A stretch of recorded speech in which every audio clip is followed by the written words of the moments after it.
Thank you for joining Purple Innovation's fourth quarter and full year 2025 earnings call. A copy of our earnings press release is available on the investor relations section of Purple's website at www.purple.com. Before we begin, I'd like to remind you that certain statements made in this presentation are forward-looking statements. These statements reflect Purple Innovation's judgment and analysis as of today and are subject to a variety of risks and uncertainties that could cause actual results to differ materially from current expectations. You should not place undue reliance on these forward-looking statements. For more information, please refer to the risk factors outlined in the filings with the SEC.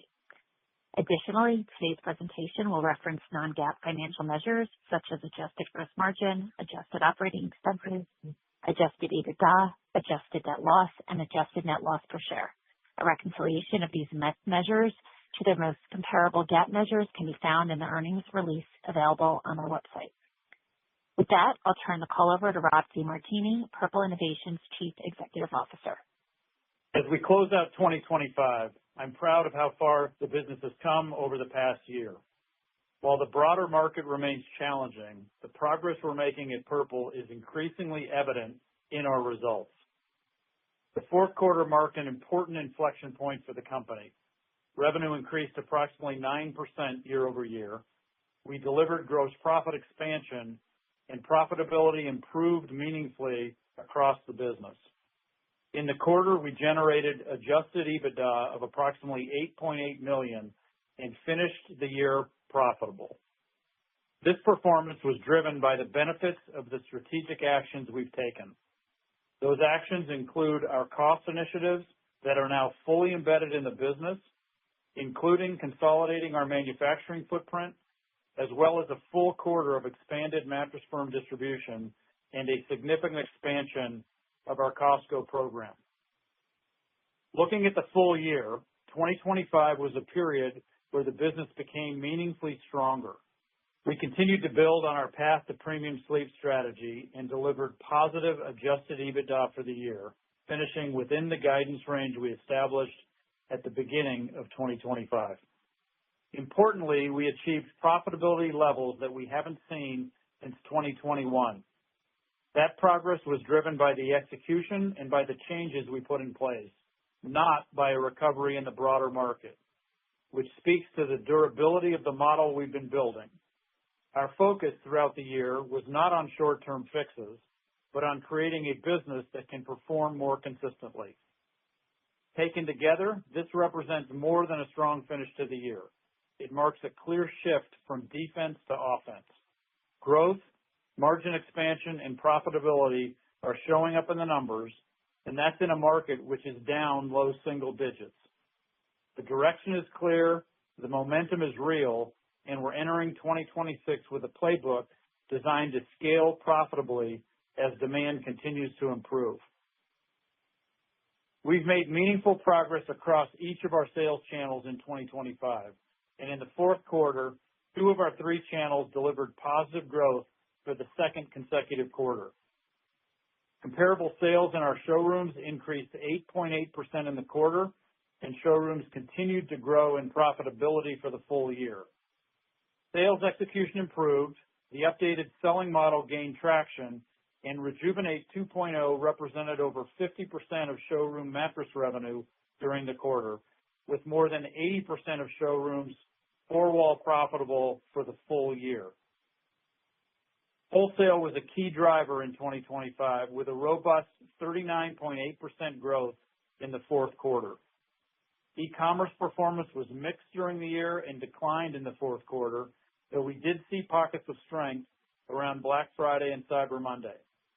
At the same time, we saw solid marketplace performance, particularly on Amazon, and meaningful improvements to the website experience tied to our less pain, better sleep positioning. Stepping back, the way we're thinking about the business today is fundamentally different than a year ago. Last year was about reshaping the business for a tougher market, right-sizing our cost structure, strengthening the foundation, and restoring profitability. Today, we're focused on growth. Going forward, our focus is centered on 3 priorities: deepening our understanding of the consumer, delivering better sleep through product experience and expanded distribution, and executing with financial discipline across the business. This approach builds on what's already working and reflects how we're running our business. With that framing, let me walk you through our progress against these priorities and what they mean for the business going forward. Number one, knowing our consumer. Over the past year, we've sharpened our focus on understanding who our consumers are, what matters most to them, and how they make their purchase decisions across the channels. Our work is shaping how we communicate, shifting us away from promotionally led messaging towards clearer, benefit-driven storytelling, focusing on GelFlex Grid technology that helps consumers understand how Purple delivers better sleep. Our less pain, better sleep positioning continues to resonate, providing a consistent, consumer-led message that translates across e-commerce, retail, and wholesale channels. Importantly, we're focused on reaching our consumers with the right message in the right place at the right point in their decision journey. We're seeing early signs of improved brand momentum with increased awareness beginning to translate into brand consideration. As a result, we're improving our clarity across touch points, strengthening engagement, and supporting higher quality conversion as consumers better understand the value of our product. In e-commerce, we're encouraged by the progress we're making. As part of better meeting consumers where they're shopping, our expanded presence on Amazon is gaining traction. Improvements in availability, delivery speed, and conversion are strengthening the consumer experience and broadening our reach, particularly among new-to-brand consumers. This expanded assortment is driving a healthy lift in Amazon sales, especially in pillow and seat cushions, and introduces new consumers to our technology. We're also seeing this consumer-focused approach resonate through our partnerships. Our participation in Mattress Firm's Sleep Easy marketing campaign drove sales conversion and improved aided awareness scores. At the heart of better sleep is better product. From there, we focus on how we bring innovation to life through the consumer experience and expanded distribution.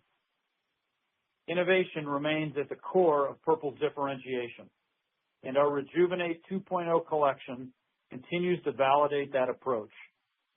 Performance exceeded our expectations in 2025, with strong traction across both showrooms and wholesale as retail partners expanded Rejuvenate 2.0 placement on their floors. Through our direct channels, Rejuvenate 2.0 is performing well at an average selling price of almost $5,800, demonstrating our ability to drive demand at meaningfully higher price points and reinforcing the value consumers place on better sleep.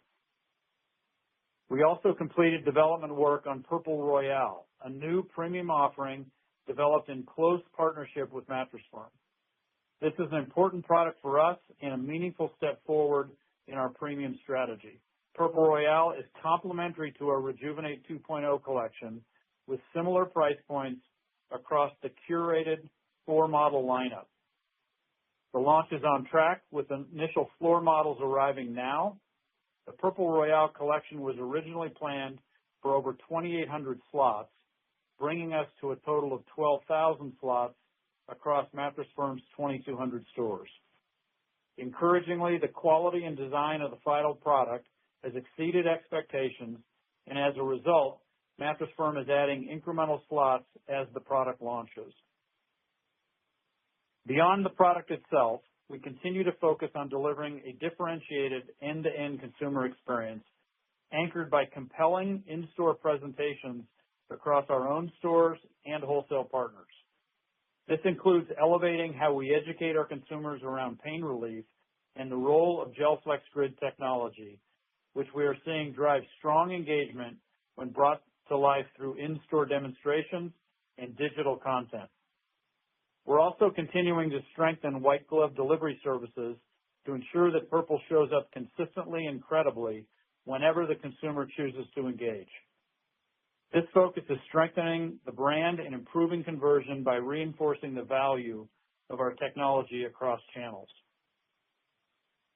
Part of delivering better sleep is expanding our distribution presence, meeting more consumers where they shop.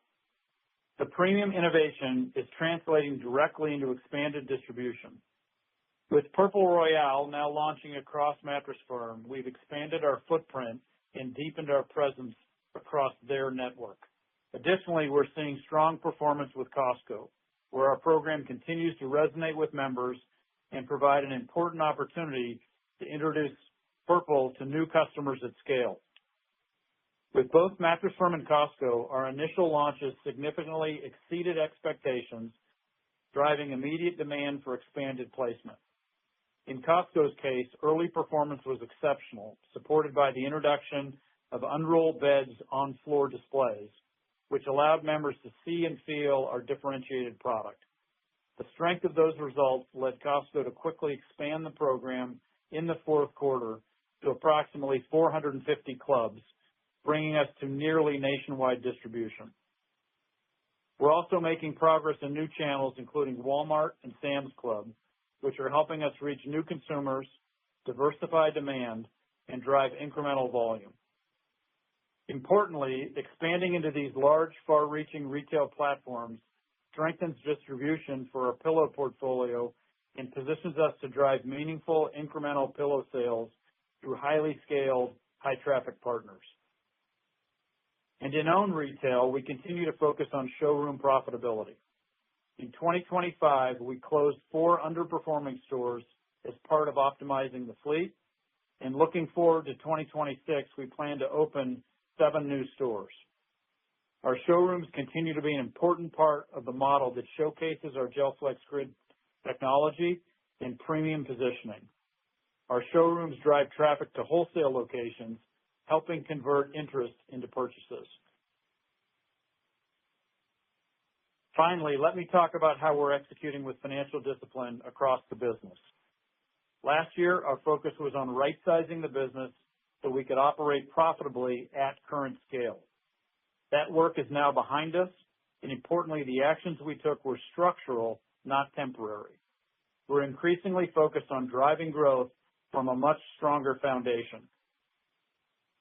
Gross margin improvement remains a key focus, and we continue to see the benefits of the actions we've taken to simplify the business and improve efficiency across sourcing, operations, fulfillment, and product quality. Mix has become an increasingly important tailwind, led by the growth of Rejuvenate 2.0. The shift towards higher ticket products, combined with strong attachment rates for adjustable smart bases and pillows, is driving higher average transaction values and incremental profit dollars. As a result, the operating discipline we put in place over the past year is now clearly showing up in our margins and profitability. We continue to view 40% gross margins as a sustainable level, and we expect further improvement as we move into 2026 as efficiencies continue to flow through the business. Todd will provide more detail on specific margin drivers and cost actions in his remarks. Turning to our guidance. As we look ahead to 2026, we're entering the year with improved stability and a structurally stronger operating model. For the full year, we expect revenue in the range of $500 to $520 million and adjusted EBITDA of $20 million to $30 million. This outlook reflects continued momentum in our premium product portfolio, expanded wholesale distribution, and the operating leverage in the business as volume grows. Importantly, this guidance is driven by execution, not by a recovery in the broader market. It reflects the progress we've made across product, distribution, and operations. With gross margins sustainably above 40% and disciplined expense management, we believe we're well positioned to deliver meaningful earnings growth in 2026. Before I close, I'd like to briefly readdress the board's ongoing review of strategic alternatives. The process remains ongoing, and we've engaged with multiple parties across a broad range of opportunities to maximize shareholder value, including a potential merger, sale, or other strategic or financial transaction.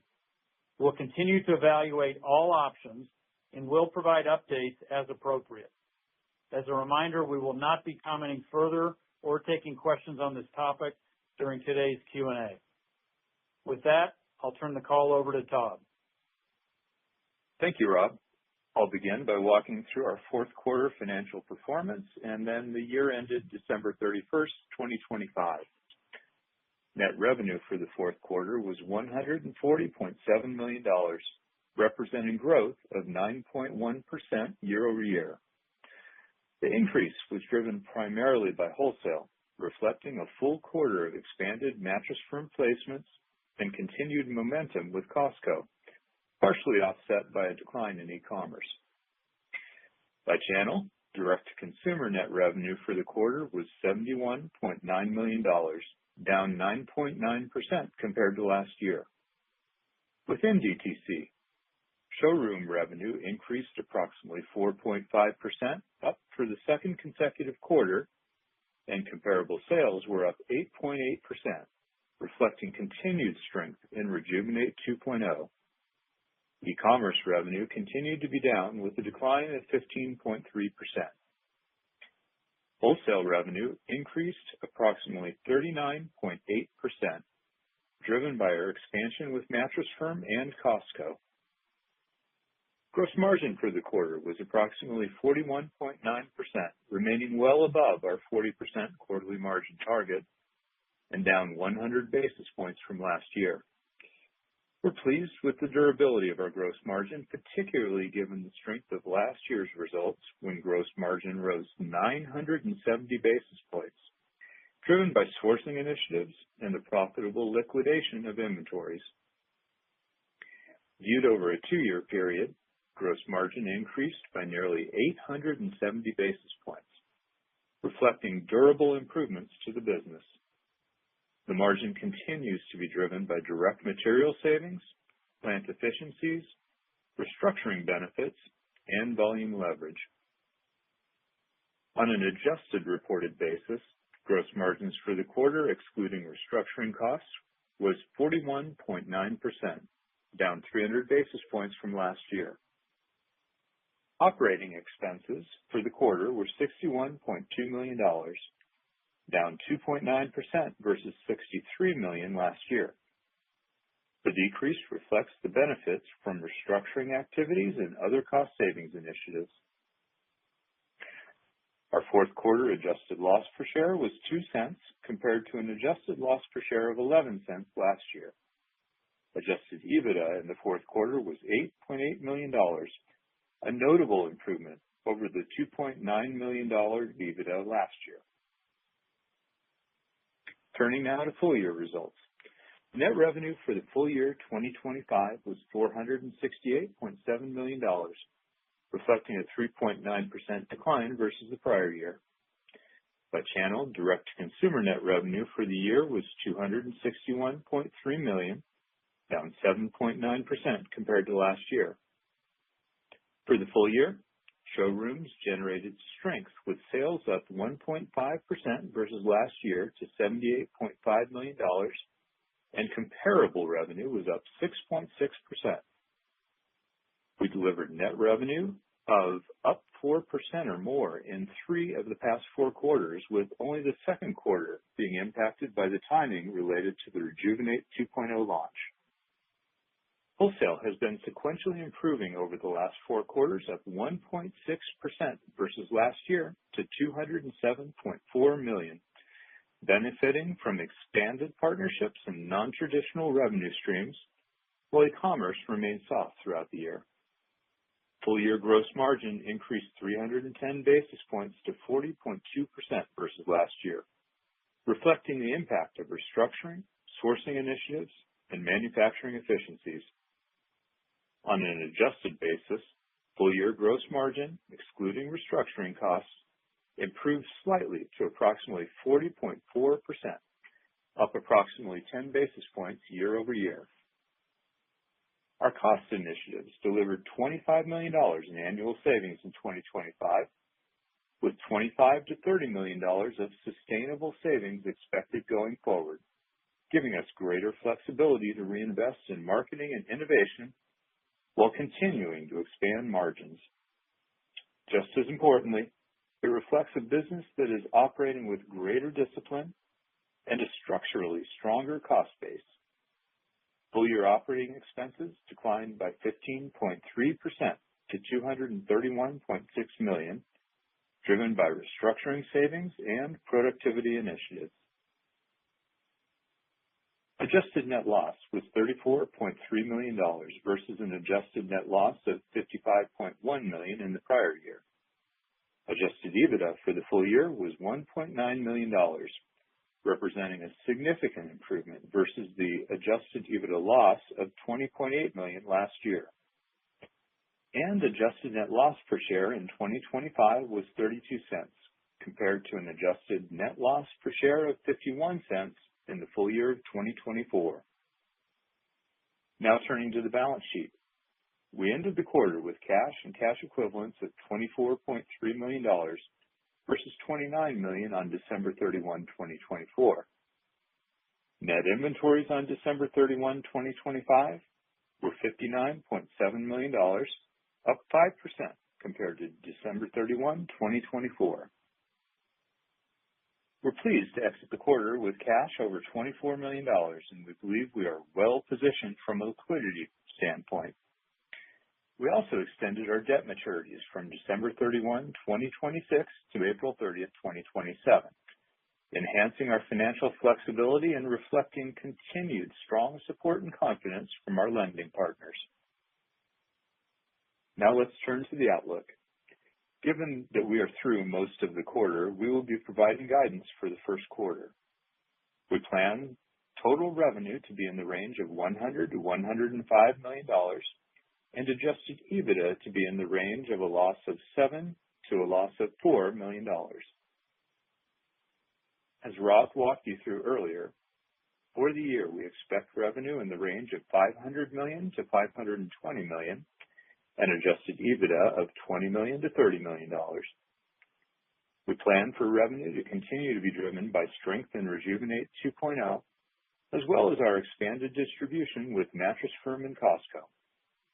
We also anticipate continued improvement in EBITDA, driven by further operational efficiencies and ongoing restructuring actions, benefiting both gross margin and operating expenses. These initiatives are expected to support improved profitability and cash generation, reflecting the full impact of our cost actions, product innovation, and expanded distribution.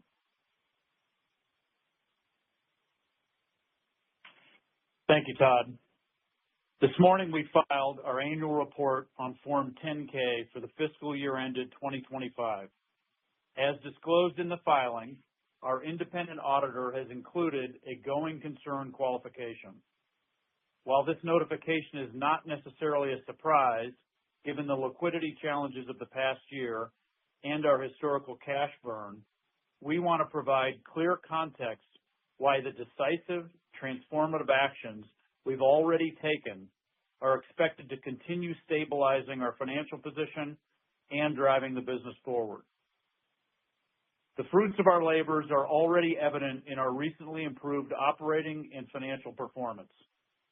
Following a rigorous period of restructuring, we achieved profitability levels in the second half of 2025 that we haven't seen since 2021. This momentum is driven by three core strategic pillars. Supply chain reorganization. We've optimized our footprint to ensure a more agile, cost-effective flow of goods. Disciplined cost management. Structural savings initiatives implemented in 2025 have led to significant margin expansion and profitability at revenue targets meaningfully lower than past years. Channel momentum. We're seeing robust volume growth across both our wholesale and showroom channels as our path to premium sleep strategy takes hold. We enter 2026 on much firmer footing. We expect to conclude Q1 26, historically our seasonally weakest quarter, with neutral cash burn. Furthermore, we're grateful for the strong, continued support of our lenders. Our recent agreement to extend debt maturities to April 2027 provides us with the runway and the financial flexibility to execute our long-term vision. We believe these factors, combined with our improved liquidity profile, directly address the concerns raised in our 10-K and position us for a year of consistent growth and profitability as evidenced by our 2026 guidance. We appreciate the patience and the confidence of our shareholders. Like you, we are disappointed by the current stock price. Our team remains focused on executing our clear plan to build on recent business momentum and deliver sustainable shareholder value on your behalf. With that, operator, we can turn it over for questions. At this time, I would like to remind everyone, in order to ask a question, please press star, then the number 1 on your telephone keypad. We will pause for just a moment to compile the Q&A roster. Your first question comes from the line of Brad Thomas with KeyBanc Capital Markets. Your line is open. Good morning. Thanks for taking the question. Rob, I wanted to start off asking about recent trends. There's no question that the fourth quarter showed some nice momentum, and your outlook for this full year is very encouraging. It does look like maybe the first quarter had maybe a step back in the pace of the business. Can you just talk a little bit more about what you've been seeing here? Yes, Brad, thank you for the question. And I think there's a couple of things going on. We had a very strong fourth quarter, and the way the fourth quarter shipped, it did impact demand in January as that sell-through and consumption happened. Particularly, we've got the club customer that had a significant buy-in in December that was part of loading the floor, and so there wasn't much follow-up in that. As Todd said, we think we'll be between 100 and 105, and I think the momentum also includes all those floor samples at Mattress Firm going out, and that obviously has a short-term push down on revenue as they sell in at floor sample prices. So we're encouraged. Q1 has always been our weakest quarter. It's not a strong quarter, but we think the momentum in the business dictates the strong rest of the year that we've predicted. And just to be clear, Rob, it sounds like aside from the January, you've seen an improvement in trends of late. Is that fair to assume? Yeah, I mean, Q1 is not robust by any means, but we've seen us kind of lapping last year right at about equal to comp levels, and obviously we're close to ending March, and we expect kind of the same performance in March. Great. And then just following up about the outlook for the year, we can obviously back into it a bit through your guidance, but the question is really how to think about the flow-through margin. You've done a great job of improving the cost structure of the business. As you start to drive this volume, how do we think about it flowing through to the bottom line? Yeah, flow-through actually should be quite good for us. If you look at the guidance, we're guiding to revenue that's $30 to $50 million better than last year, and looking at EBITDA that's going to be around $20 to $30 million better. That's a pretty healthy flow-through. I think on a normal basis, our sales should be generating about a 30% flow-through. This year will be a little bit more because we're also seeing margin expansion and a lot of cost control that is helping us along the way. Great. And if I could squeeze in just one more regarding the macro environment as it relates to raw materials. Can you just remind us the degree that you have exposure to petrochemicals or other inputs that may be at risk of some price pressure here? And, what are you hearing from suppliers? Thank you. Yeah, so mixed bag. We obviously are not importing oil or anything like that directly, but we do have products that have a petroleum base to it. You can think foam, some of our, to a lesser degree, the mineral oil that's going into the gel. Overall, we've looked at it, and if the price of oil stays around that $100 a barrel range, effectively the savings we're going to get this year off of tariffs from being able to get, lower rates on tariffs, but also tariff mitigation would roughly offset the exposure from any oil. We continue to monitor it. We're hearing noises about price increases, but it's just very, very early on at this point. That's really helpful, Todd. Thank you so much. I appreciate it. You bet. Thank you. Thank you, Brad. Your next question comes from the line of Matt Koranda with Roth Capital. Your line is open. Hey guys, wanted to hear a little bit more about how you're thinking about the seasonality of the year, just given the visibility you have into product launches with your wholesale partners. So maybe just a little bit more around the ramp that's implied in guidance for the remainder of 26. Yeah, so you should see revenue growing. Oh, sorry, Rob.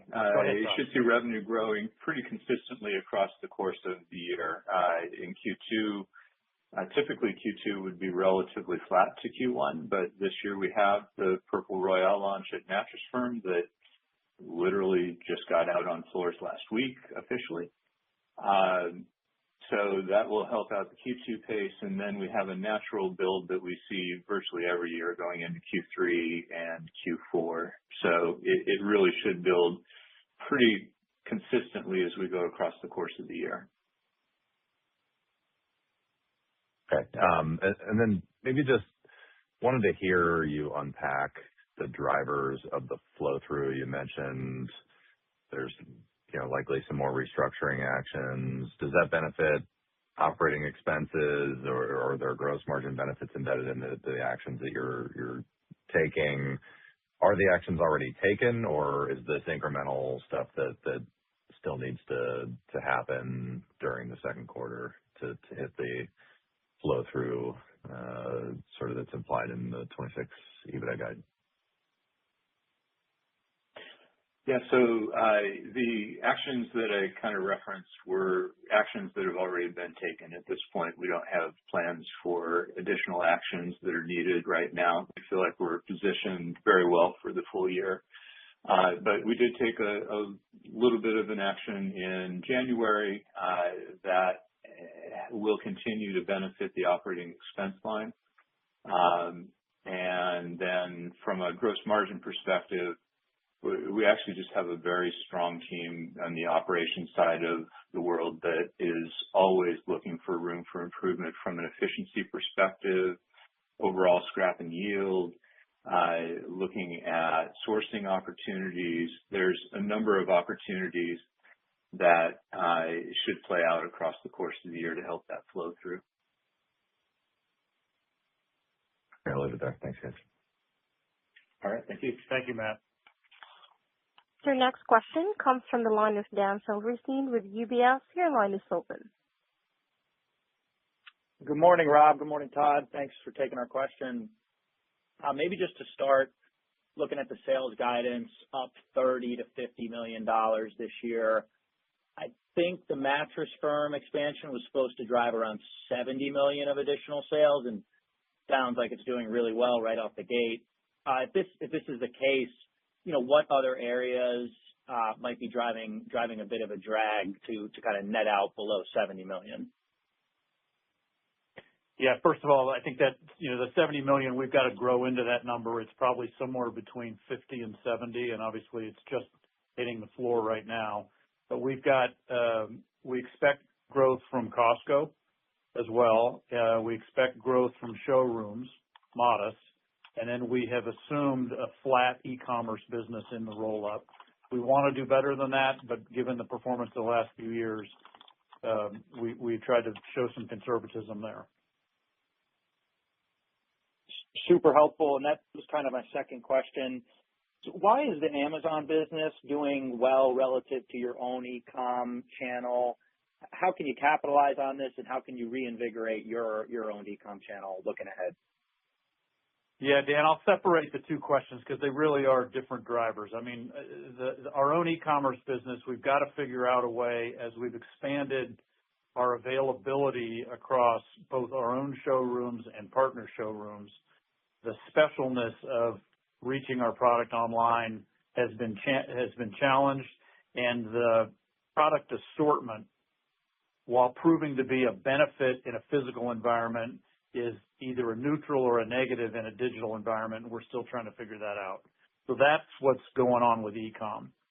On Amazon, it's quite a different situation where, because of the cube of mattresses, we have a very underdeveloped shape of business at Amazon. So the progress you're seeing is kind of getting our fair share relative to the pillow business that we have there.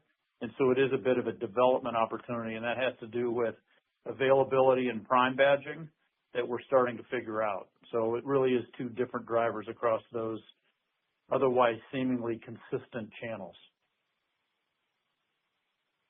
Super helpful. Thank you. I'll pass it on. Thank you, Dan. Before going to the next question, again, if you would like to ask a question, please press star, then the number 1 on your telephone keypad. Your next question comes from the line of Bobby Griffin with Raymond James. Your line is open. Good morning. This is Alessandra Jimenez on for Bobby Griffin. Thank you for taking our questions. First, I wanted to follow up on current demand trends. What are you seeing from growth in your retail partners outside of Mattress Firm and the incremental Costco program? Good morning, Alessandra. On our own business, you're asking, not the overall market? Yes. Yeah, it's a mixed bag. We've got some customers where we're seeing nice growth, and we've got others where we've got to figure out, why we're not seeing that. So it is a bit mixed across total wholesale. I think if you backed out the 2 customers that we spoke about in our script, we're probably seeing a net down about 5%. And I think that's about consistent with the market, but it is definitely mixed in the performance. Okay, that's helpful. And then what are you expecting from a cash flow perspective for 2026 on the improved EBITDA profitability? Do you anticipate positive free cash flow for the year? Yes, we would expect positive free cash flow for the year. Apologies, I was getting an echo. Positive free cash flow for the year, and as we look at it, we'll have CapEx that we'll be reinvesting in, and $20 to $30 million of adjusted EBITDA. That'll get us modestly positive, and coming off of the Q1 where we're ending Q1 with our cash actually equal to where we ended Q4. That's the first time that we've been in that range in over 7 years. So we're off to a good start for the year for sure. That's really helpful. And if I can just sneak one more in, I wanted to revisit the showroom channel. It's encouraging to see that strong comp growth. Can you speak to what you're seeing from a demand perspective and what's kind of accelerating there? And then how do you think about the roughly 20% of locations that are not yet four-wall profitable? Yeah, Alessandra, let me try to tackle that. So Scott Kirby, who runs that channel, has been doing an excellent job in establishing a selling system, and what's driving the results is positive mix. As I mentioned in the script, our mattress percent to total of the premium line is now over 50% of dollar revenue. And so that obviously helps the stores be much more profitable. Of the 20% of stores, that's about 9 stores that are not four-wall profitable. We think at least 5 of those can get there with continued development, and maybe 3 to 4 of them we really have to look at and figure out if we have, are we in the right location with the right rent structure. But it's been mix, tight labor discipline, and really looking at the cost structure of those stores that have led to this significant improvement over the last 2 years. Thank you so much, and good luck moving forward. Thank you, Alessandra. Your next question comes from the line of Brian Nagel with Oppenheimer. Your line is open. Hey, guys. Good morning. So I have a couple questions. Brian. First off, just with regard to the newer products, the more innovative products, is that rollout now complete, or should we expect further rollout here, just through 26? Then my follow-up question, I guess mostly for Todd. I mean, maybe just outline kind of the capital needs from an operational standpoint, the capital needs of the business. All right, Brian, let me take the first one, and then I'll let Todd answer the second one. Yeah, that rollout is physically completed. We completed our Rejuvenate rollout probably in the middle of fourth quarter, and then started the Royale, which is a curated version of similar price points. The official launch at Mattress Firm was March 20th. It's on all the slots that it was aimed for at this point. But we still have significant opportunity to develop that line. I spoke about the percent to total in showrooms. It's much, much lower in wholesale and in e-commerce, and that's a business development opportunity. So we think we can continue to grow that as a percent to total, but the physical expansion is completed, and we're now looking to a very full innovation pipeline for other products starting in early 27. And from a capital needs perspective, I should have said before, our target for the year is $10 to $12 million in capital. That's just up modestly from the $8 million that we had in 2025. So the base CapEx is going to always be kind of the normal maintenance CapEx that we've had for the past several years, particularly in our operations.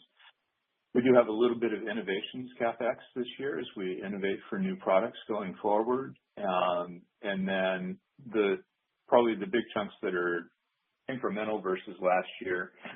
With the new products going out this year, we are looking to expand some of the fixtures that go into stores. So you can think about that being the headboards. We have some branded walls that go in.